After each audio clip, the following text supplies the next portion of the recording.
അയ്യപ്പ സംഗമത്തെക്കുറിച്ച് എനിക്ക് മനസ്സിലാക്കാൻ സാധിച്ചത് അയ്യപ്പ ഭക്തരായിട്ടുള്ള ആളുകൾ മുഴുവൻ തള്ളിക്കളഞ്ഞ ഒന്നായിട്ടാണ് അത് മനസ്സിലാക്കാൻ സാധിക്കുന്നത്.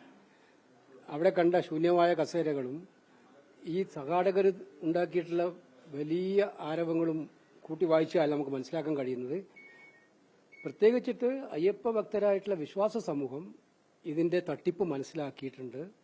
ഇത് ഇപ്പോൾ തെരഞ്ഞെടുപ്പിനെ മുന്നിൽ കണ്ടുകൊണ്ട് തട്ടിക്കൂട്ടിയ ഒരു പരിപാടിയാണെന്ന് എല്ലാവർക്കും ബോധ്യപ്പെട്ടിട്ടുണ്ട് എന്നുള്ളതാണ് ഇന്നലെ ഉദിച്ചിരുന്ന കാര്യം. പിന്നെ ആകെ ഉണ്ടായ ഒരു നേട്ടം ഞാൻ കണ്ടത്, നമ്മുടെ ദേവസ്വം മന്ത്രി, നമ്മുടെ UP മുഖ്യമന്ത്രിയുടെ മെസ്സേജ് വായിക്കാൻ അദ്ദേഹത്തിന് ഒരു അവസരം കിട്ടി. വളരെ ഒരു ആവേശകരമായിട്ടായിരുന്നു അദ്ദേഹം വായിച്ചത്. അദ്ദേഹത്തിന്റെ ബോഡി ലാംഗ്വേജ് കണ്ടത് അതറിയാതെ എന്തൊരു ആവേശമായിരുന്നു UP മുഖ്യമന്ത്രിയുടെ ആ സന്ദേശം വായിക്കുന്നത്. ആ ഒരു മെച്ചം ഒഴിച്ചാൽ അയ്യപ്പ സംഗമം എന്ന് പറയുന്നത് രാഷ്ട്രീയമായിട്ട് സംഘടിപ്പിച്ച ഒരു പരിപാടിയാണെന്ന് വ്യക്തമായിട്ടുള്ള ഒരു കാര്യമാണ്. ഇതൊക്കെ മനസ്സിലാക്കേണ്ടത് ഈ വിശ്വാസം എന്നൊക്കെ പറയുന്നത് മനസ്സിനകത്തുനിന്ന് വരണം.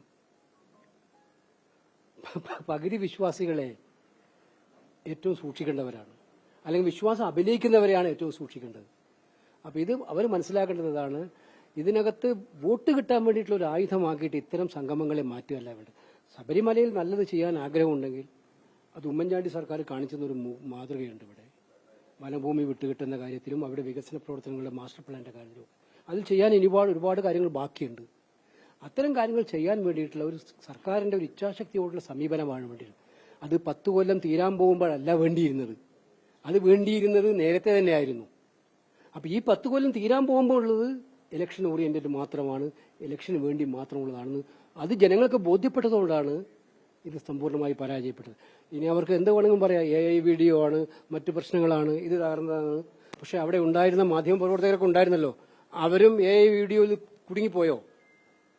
മാധ്യമങ്ങളാണല്ലോ ഇതൊക്കെ പുറത്തു കൊണ്ടുപോകുന്നത്, ഇപ്പൊ സമൂഹ മാധ്യമങ്ങളുണ്ട്.